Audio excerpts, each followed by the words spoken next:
po kojoj hodiš, vode po kojoj brodiš, molitve kojom moliš i srca kojim voliš.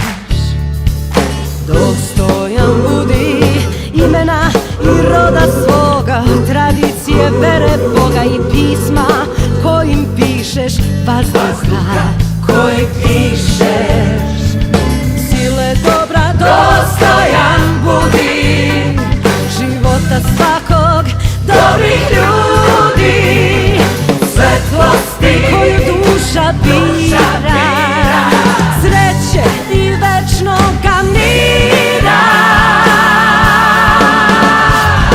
Dostojan neki tvoj glas, u molitvi nađe spas, uz veru i nadu će pre ljubav pobediti sve. Dostojan neki tvoj glas, u molitvi nađe spas, uz veru i nadu će pre ljubav pobediti sve. Dostojan, imena i roda svoga, ljubav pobeđuje sve.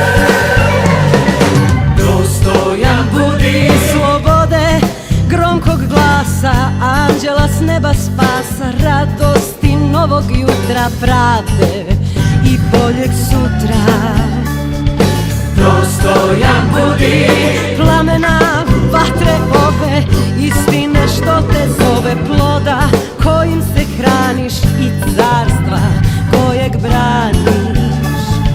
Sile dobra dostojan budi života svakog, dobrih ljudi, svetlosti koju duša bira, sreće i večnoga mira.